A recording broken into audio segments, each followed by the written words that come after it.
예, 조국 법무부 장관이 어제 오후 전격 사퇴를 발표했습니다. 부인 정경심 교수는 5번째로 소환돼 조사를 받다가 조 장관의 사퇴 소식에 조사를 중단하고 귀가했습니다. 조 장관 사퇴가 검찰 수사에 어떤 영향을 줄지 관심입니다. 네, 한편 윤석열 검찰총장이 별장 접대 의혹을 보도한 언론사를 고소한 사건에 대해서 검찰이 수사에 착수했는데요. 이 관련 내용들 김성환 시사평론가, 김한규 변호사 두 분과 짚어보겠습니다. 예, 두 분 어서 오십시오. 네, 안녕하세요. 예, 자, 조국 장관의 사퇴 그리고 검찰 수사 관련 얘기부터 좀 하겠습니다. 어제 오후 조국 법무부 장관이 전격적으로 사퇴를 했습니다. 조국 장관의 부인 정경심 교수가 계속해서 검찰 수사를 받아왔기 때문에 검찰 수사와 관련지어서 이야기하지 않을 수 없습니다. 영장 청구 시점을 계속 또 나오실 때마다 여쭤보지 않습니까? 네. 이게 뭐 어떤 임박했다는 그런 시점을 암시하는 거라고 보면 될까요? 어떤 지금 의미일까요? 뭐 5차 조사까지 한 상황이기 때문에 거의 다 왔다, 검찰 수사는 이렇게 보는 게 맞을 것 같은데요. 물론 이제 더 추가로 또 조사한다고 하기 때문에 언제까지 조사할지는 좀 모르겠습니다. 근데 지금 검찰이 수사하기 시작한 지 한 2달 정도 된 상황이기 때문에 지금 시점에서 어떤 방식으로든 결론을 내려야 되는 것은 분명해 보입니다. 예. 그러니까 조국 장관 사퇴에 어느 정도 영향을 미쳤었는지 이 부분이 뭐 단정하기는 좀 어렵지만 조 장관이 사퇴 변으로 내놓은 내용을 보면 그 내용 안에도 다 포함되어 있습니다. 크게 두 가지인데요. 대통령하고 정부에 부담을 주면 안 되겠다라는 판단이 있었고, 둘째로는 힘들어하는 가족들 곁을 지켜야 된다고 생각했다. 이제 이 부분인데요. 예. 그 두 번째 부분이 바로 조국 장관 이제 검찰 수사와 관련돼 있는 부분이 아닐까 싶습니다. 예. 그러니까 정경심 교수가 어떤 방식으로든 기소가 되게 될 경우에 정 교수를 도울 사람은 자신밖에 현재로서는 없다. 또 정 교수가 몸이 지금 상당히 안 좋다고 얘기하고 있는 상황이기 때문에 가족의 가장으로서 정 교수를 좀 지켜야겠다. 홀가분한 자연인 입장에서 지켜야 되겠다고 하는 마음이 아마 담겨 있는 거 아닐까 싶습니다. 예, 배경에 대해서 좀 말씀해 주셨는데 둘로 갈라진 그 광장의 민심 이 부분도 좀 적지 않은 좀 부담이 되지 않았을까라는 생각도 듭니다. 아무래도 부담스럽겠죠. 그러니까 법무부 장관에 본인이 임명이 되면서 굉장히 여론도 많이 나눠졌던 것도 사실이고요. 예. 특히나 이제 문재인 대통령 지지율도 많이 빠졌고, 민주당 지지율도 사실은 지금 답보 상태인데다가 자유한국당 지지율이 많이 올라간 상황이잖아요. 그러니까 지금 최근에 발표된 여론조사 결과를 보면은 거의 비슷해졌다고 해도 될 정도까지 올라와 있는 거기 때문에 아마 본인이 정치적으로 굉장히 아마 큰 부담을 느꼈으리라고 생각합니다. 근데 전 개인적으로 여론이 이렇게 분열이 됐다고 표현하는 것에는 좀 동의하기가 어려운데요. 그러니까 흔히들 이제 정치에 있어서 가장 쉬운 방법 중 하나가 국민을 둘로 반으로 가르는 겁니다. 일종의 구분짓기라고 할 수 있는데요. 그러니까 이렇게 반으로 갈라서 일종의 그 정반대편과 우리 편을 가르면 그동안의 지지율이 좀 떨어지거나 이런 현상들이 예. 한쪽에 이제 진보와 보수로 갈랐을 때 같은 편으로 온다, 이제 이렇게 생각하는 것 같은데요. 예. 근데 이거는 굉장히 기본적인 어떤 정치의 분열을 조장하는 방법이고요. 예. 제가 생각할 때는 저기 이제 광화문이나 아니면은 서초동에 모였던 많은 시민들은 한 사람 한 사람이 개인적 스토리를 갖고 있는 그 사람입니다. 시민입니다. 그러니까 그 사람들이 판단하는 것을 어떻게 하나로 이렇게 딱 갈라가지고 이쪽이다 저쪽이다 이렇게 편가르기를 할 수 있겠습니까? 예. 정치권에서 그런 식의 사고를 앞으로도 계속한다 그러면 저는 분명히 역풍을 맞을 거라고 생각합니다. 예. 그런 방식으로는 좀 접근을 안 했으면 좋겠습니다. 예. 김 교수님, 방금 전에 우리 김 평론가께서 조국 장관이 사퇴한 이유, 가족 문제 때문에 특히 정경심 교수가 수사 중이고 영장 임박했다는 이야기가 나오는데 혹시 이제 뭐 불구속이든 구속이든 그 이후에 어떤 좀 법률적인 조력을 해줄 수 있는 부분이 있지 않을까 그런 말씀을 해주신 것 같아요. 어제 정경심 교수가 이제 5번째로 소환의 조사를 받았는데 조국 장관의 사퇴 소식이 전한 이후에 조사를 중단해달 요청을 하고 바로 병원으로 향했습니다. 조 장관의 사퇴 소식을 미리 들었을까? 변호인 측은 그렇지는 않았다 이런 이야기를 했거든요. 갑자기 조사를 중단 요청한 이유는 어디 있다고 보세요? 어저께 이제 조국 장관이 이제 오전만 해도 그 검찰 개혁안에 뭐 특수부 축소라든가 이런 부분에 대해서 보도 자료를 내지 않았습니까? 그 후에 그 이른 시간에 이제 사퇴 소식을 알렸는데요. 사실 아무도 예상을 못했고 아마 정 교수 입장에서도 사전에 인지하지 못한 걸로 봅니다. 왜냐하면 사실 그동안에 수사받는 과정에서 뭐 중간에 이제 수사 도중에 좀 이른 시간 나온다거나 이제 비공개 소환되거나 아니면은 조사받는 시간보다 이제 조서를 열람하는 시간이 많다. 좀 일부에서는 이런 거에 대해서 좀 뭐 황제 조사 아니냐라는 비판 의식이 있었거든요. 사실 정 교수 입장에서는 그런 건 상당히 좀 부담이 돼서 가능하면 또 원칙대로 수사를 좀 받았을 텐데 갑자기 오후 3시 넘어서 조사를 중단한 거 봤을 때는 전혀 예상 못한 것 같고요. 아마 뭐 추측컨대는 상당히 좀 충격을 받지 않았을까. 아무래도 이제 몸도 뭐 과거에 이제 여러 사고가 있어서 이제 편치 않은 상황에서 또 좀 충격을 받고 또 병원에 입원한 거 아닌가 봅니다. 네. 5번째 소환 조사를 받고 조서 열람도 하지 않고 귀가를 했다고 합니다. 때문에 뭐 앞으로 또 한 번 정도 더 불러서 조사를 하고 나서 뭐 영장 청구에 대한 결정을 내리지 않을까라는 이야기들이 많이 있던데 지금 이렇게 조 전 장관, 이제 전 장관이 됐기 때문에 자연인으로 돌아간 상황 아니겠습니까? 네. 조 전 장관도 이제 가족 수사에 어느 정도 많이 좀 협조를 하면서 좀 도와줄 상황이 된 것 같습니다. 앞으로 검찰 수사 좀 어떻게 진행될 거라 보십니까? 그러니까 저는 이제 그 조 장관이 빠진 검찰 수사가 돼버린 거잖아요. 그러니까 법무부 장관으로서 그러니까 지금 가족이 수사를 받고 있는 상황에 있을 때의 법무부 장관과 그렇지 않고 지금 그 장관직을 내려놓고 난 상태의 어떤 검찰의 태도, 이건 어떻게 달라질 것인가에 관한 부분인데요. 그러니까 제가 뭐 검찰 조사가 그러니까 수사나 뭐 예를 들어서 앞으로 조국 장관까지 가는 게 예봉이 꺾일 거다 이렇게 표현해서 말씀드리는 것은 아니지만 수사는 수사대로 가겠지만 검찰 입장에서는 굉장히 정치적인 부담을 많이 덜었다고 생각합니다.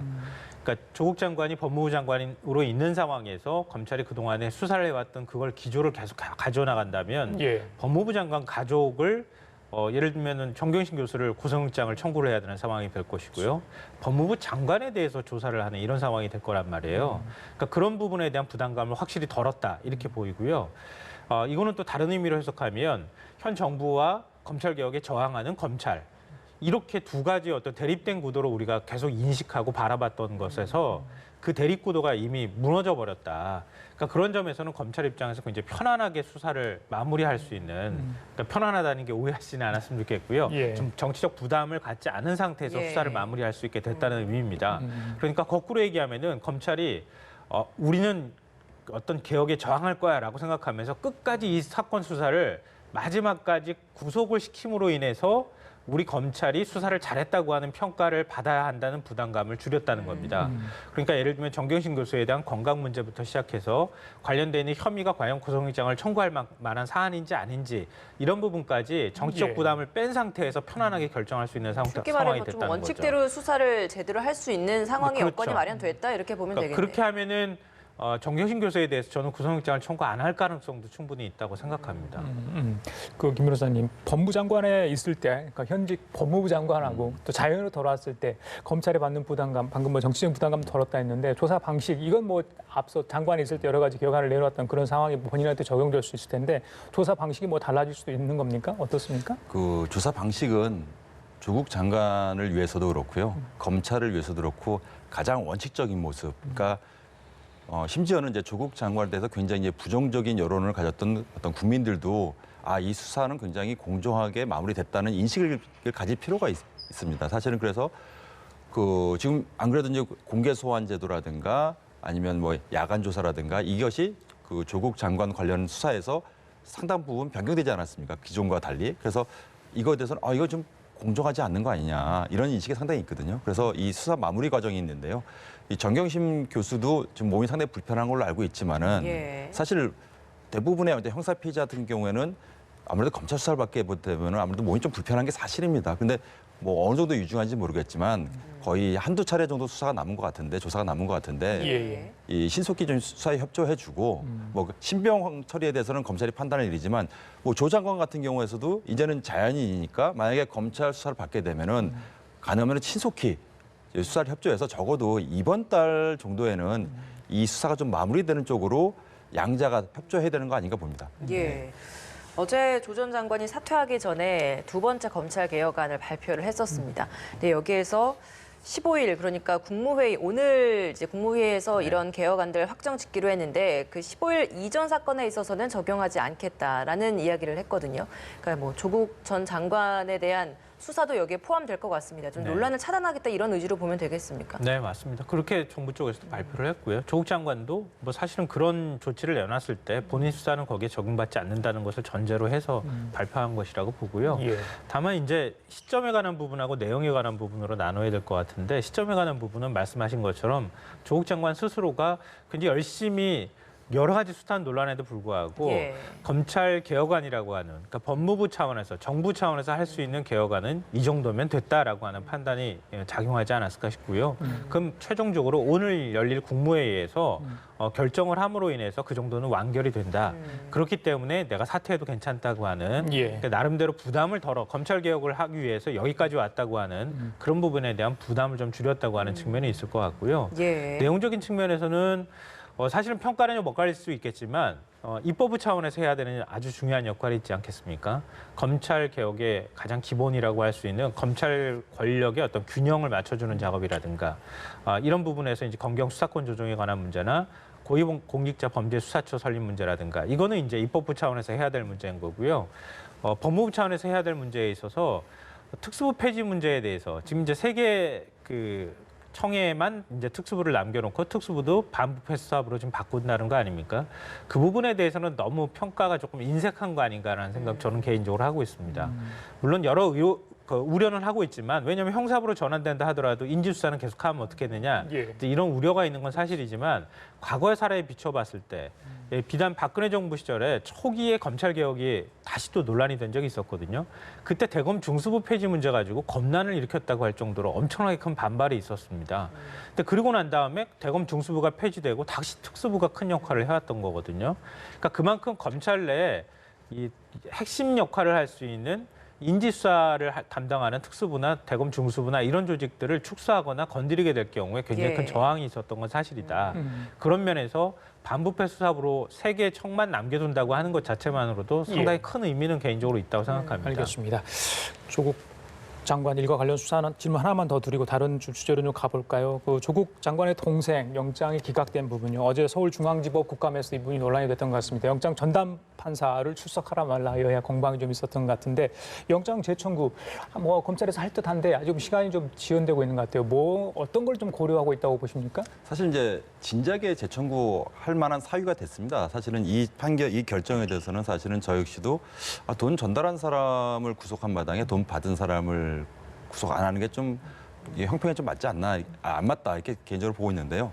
근데 다만 재청구 시점을 예. 아무래도 이제 정경심 교수가 이제 어느 정도 수사가 마무리되고 그 영장 청구 시기라는 게 있거든요. 검찰은 항상 이런 정치적으로 민감한 사건에서는 그 시기를 항상 저울질을 하는 게 관행이 있었는데요. 아무래도 정경심 교수의 조사가 마무리된 시점에서 일단은 동생을 한번 영장 청구해서 결과가 좋으면은 곧바로 정 교수에 대해서도 강한 드라이브를 걸 수 있겠는데요. 예. 그렇지만은 제가 이 결정엔 개인적으로 동의하지 않지만 어쩌게 국정감사에서 지금 아무리 그 판사의 판단에 불복이 있으면은 뭐 재청구, 영장 재청구를 하고 판결에 대해서는 뭐 항소하면 되거든요.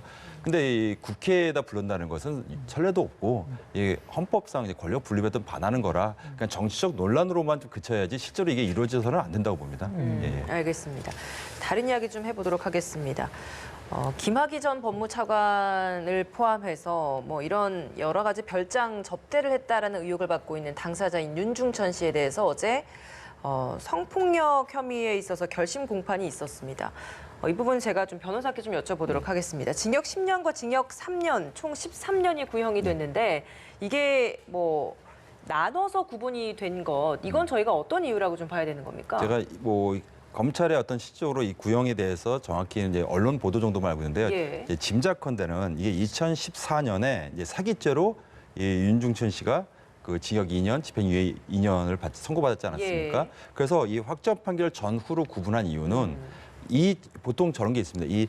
이 범죄와 그 동일한 범죄 사실일 경우에는 이제 기판력이 미치는 경우가 있거든요. 예. 그리고 그래서 이제 기판력과 무관하다는 걸 명백히 좀 그러니까 동일한 범죄가 아니다라는 걸 밝힌 거고요. 또 하나는 이 집행유예 기간 중에 만약에 지금 어저께 범죄 사실 중에서 범한 게 있으면은 이 집행유예가 또 취소될 수도 있거든요. 그래서 이 명확하게 이 판결을 이 구형을 좀 구분한 거 아닌가 이렇게 좀 추측은 됩니다. 윤 씨 변호인 측은 뭐 강력하게 혐의를 부인하는 것 같아요. 네, 뭐 혐의를 전면 부인하고 있는 상황이고요. 뭐 가장 크게 좀 반발하고 있는 부분은 그 법무부 과거사위원회에서 이걸 수사 공고를 다시 한 상황이잖아요. 그러니까 어찌돼 보면은 공소시효가 다 끝났다고 할 만한 사안을 다시 수사 공고를 통해서 지금 이렇게 나를 다시 기소하는 이런 상황이 됐다. 그리고 형량도 훨씬 더 많이 늘려서 이렇게 뭐 중형을 선고하는 것은 억울하다 뭐 이런 쪽인 것 같습니다. 일종의 자신과 관련돼 있는 정치적인 문제에 있어서 수사를 하게 됐다. 먼지털이식으로 수사를 해서 나에게 징역 13년을 선고하는 것은 부당하다 이렇게 주장하고 있는 상황입니다. 예, 윤중천 씨 얘기 글쎄요 한동안 뭐 떠들썩했는데 이게 뭐 좀 잠잠했었죠. 다시 좀 부상이 됐던 게 이게 바로 윤석열 검찰총장 관련 뭐 언론사 관련 보도 때문에 그러지 않겠습니까? 윤석열 검찰총장이 관련 기자 또 언론사 또 그 같이 관계돼 있던 사람들까지 이제 고소를 한 것 같아요. 네. 검찰에서도 사건을 배당하고 수사에 착수했다는데 뭐가 쟁점이 될 것 같습니까? 일단은 뭐 사실 유무를 확인하겠다고 하는 의지가 제일 강한 고소가 아닌가 싶어요. 제가 볼 때는. 그러니까 사실은 원래는 민형사로 하거나 민사를 보통 많이 하게 되거든요. 그러니까 명예훼손 소송에 해당이 될 텐데 예. 근데 이번에는 그냥 먼저 형사 고소를 했다는 거죠. 형사 고소를 하게 된다는 것은 지금 그 자신과 관련되는 의혹을 수사를 하겠다고 하는 얘기나 수사를 해달라고 하는 얘기나 마찬가지거든요. 그렇죠. 그런 점에서 지금 정치적으로 이른바 이제 찍어내기라고 하는 논란까지 벌어지고 있는 상황에서 빨리 신속하게 이런 의혹들이 해소되어야 한다고 하는 그런 이제 의지가 굉장히 강하다 이렇게 볼 수 있고요. 예. 한겨레 입장으로 보면은 이게 거기에 물론 이제 법률적으로는 가능할 수 있겠다 할 수도 있겠지만 보도한 기자와 뭐 예를 들면은 그 기자와 상의를 했던 데스크만 고소를 한 게 아니라 관련자들이라고 해서 지금 고소를 했단 말이에요. 그러니까 그 보도를 내는 데 있어서 관련돼 있는 전원에 대해서 다 수사 대상이 지금 포함되어야 되는 상황인데 그 범위가 너무 넓은 거 아니냐. 근데 이렇게 하는 게 검찰총장이 이렇게 형사 고소를 하는 게 맞는 거냐 이런 뭐 일종의 반발 여론도 있는 것 같습니다. 근데 지금 나오고 있는 것이 한겨레에서도 계속 후속 보도가 나온 게 뭐 처음 이 보도가 나왔을 때는 그 보고서에 윤중천 씨의 그런 진술 중에서 윤석열이라는 이름이 딱 한 줄 정도 나온 그 상황이어서 그것 때문에 확인차 윤중천 씨를 다시 불러서 물어봤는데 그런 말 한 적 없다라는 이야기를 했다고 했는데 다시 후속 보도 나온 걸 보면 뭐 물어본 조차 없었다고 한다라는 이야기가 또 나오고 있는 이런 서로 앞뒤가 다른 이야기가 나온 이 진술은 좀 어떻게 좀 저희가 받아들여야 되는 겁니까? 그래서 뭐 지금 그 면담 보고서라고 하는 것을 예. 실제로 들여다봐야지 않은 상황이에요. 보니까 그래서 그 기록이 남아 있는지를 확인해 볼 필요가 있을 것 같고요. 그리고 윤중천 씨가 과연 그 당시에 어떻게 정확하게 진술을 했는지 당시에 진술에 같이 참여했던 검사라든가 또 외부 뭐 변호사라든가 이런 사람들이 있으면은 같이 어떤 말을 들었는지를 좀 확인하는 작업이 좀 필요하지 않을까 싶은데요. 근데 저는 가장 중요한 맥락은 예. 한겨레 신문이 지금 이제 오보를 했다고 하는 쪽으로 좀 무게가 실리고 있는 것 같아요. 보니까. 근데 그거는 왜냐하면은 그러니까 그런 면담 보고서에 윤석열이라는 이름이 설사 들어가 있었다 하더라도 그 윤중천의 말을 얼마나 신뢰할 수 있을 것인가에 대한 검증이 그러니까 그 취재를 하는 과정에서나 그렇죠. 아니면은 한겨레 신문이 마지막 최종적으로 보도를 결정하는 과정에서 그 부분을 다시 확인했어야 한다. 이렇게 보이는데 그 부분에 대한 확인이 좀 부족하지 않았나 싶어요. 그러니까 그런 면담 보고서의 내용이 있었다 하더라도 구조상으로 볼 때 검찰 진상조사단에서 검사가 참여하는 가운데 그런 내용이 있었다는 거잖아요. 예. 그걸 법무부 과거사위원회에 올렸다는 겁니다. 근데 법무부 과거사위원회는 다 외부위원으로 구성되어 있는 곳이에요. 그러니까 그리고 또 굉장히 전문적인 사람들이 또 포함되어 있는 곳이기 때문에 설사 윤석이라는 이름이 올라와 있는데 자 우리 덮읍시다라고 해서 덮을 수 있는 수준이 아니었다는 겁니다. 근데 왜 거기서 그렇게 판단을 했는지에 대한 검증을 조금만 더 한겨레가 잘 했더라면 예. 아마 지금까지 상황까지는 오지 않았을까 하는 그런 아쉬움은 좀 갖고 취재원 있습니다. 3명으로부터 취재 내용을 듣고 기사를 썼는데 상대방 윤중천 측이나 아니면 윤석열 검찰총장 측 아니면 뭐 진상조사단 측의 이야기를 좀 들었어야 한다 이런 말씀이신 것 같아요. 다른 주제 마지막으로 하나 더 짚고 가겠습니다. 이춘재 이야기입니다. 화성 연쇄 살인 사건의 용의자로 지목이 돼 있었는데 경찰이 용의자 이춘재 씨를 이 사건의 피의자로 정식 입건했습니다. 공소시효가 지났는데 저희들 다 알고 있지 않습니까? 예. 정식 입건했다. 이건 어떤 취지에서 경찰이 한 행위라고 보십니까?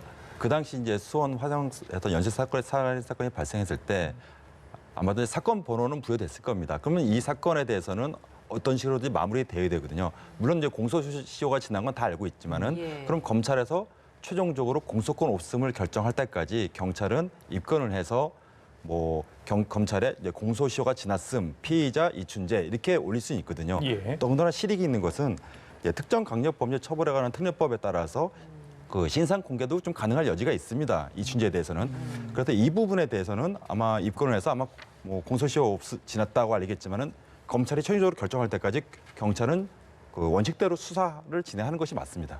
예. 공소시효가 지나도 신상 공개는 가능하다라는 말씀이신 거죠? 그 법에 따라서 굉장히 범죄 수단이 잔인하고 예. 이제 중대한 피해가 발생한 경우에는 알 권리 보장이라든가 뭐 범죄 예방을 위해서는 이 신상 공개가 가능하거든요. 예. 근데 이 신상 공개를 할 때 좀 아마 경찰이 굉장히 고민하고 있는 것이 지금 고유정 사례가 있지 않습니까?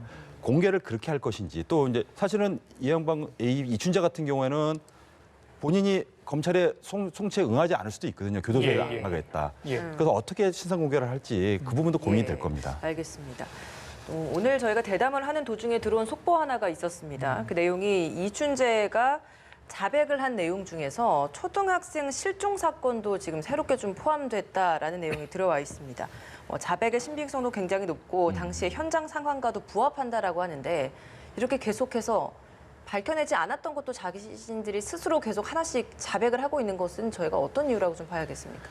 일단 뭐 본인이 무기징역을 선고받고 이제 출소할 가능성이 없다고 하는 그런 점이 있겠고요. 예. 두 번째로는 프로파일러들이 계속 이춘재와 같이 대화를 하면서 일종의 신뢰관계를 만들었다 이렇게 이제 표현을 하더라고요. 예. 경찰 얘기로는 그러니까 이런 상황에서 오히려 과거의 범죄를 솔직하게 고백하는 게 낫겠다고 하는 설득을 이춘재가 이제 받아들이지 않았을까 하는 생각이 들고요. 예. 이제 문제는 이제 이런 겁니다. 지금 이제 8차 사건 같은 경우에도 진범으로 20년 지금 형을 살았던 사람이 존재하거든요. 그러니까 이런 것처럼 미제 사건이 밝혀지는 것은 그건 이제 검찰이 확인하면 되는 것이고 과거의 이제 수사 기록들 다 검토해서 그러니까 그거는 사건의 실체적 진실을 파악한다고 하는 점에서 중요한데 그러니까 8차 사건처럼 오히려 다른 사람이 처벌을 받았을 경우가 생겨났을 때 이걸 경찰이 어떻게 수사할 것이냐 또 어떤 입장을 취해야 될 것이냐가 굉장히 중요하거든요.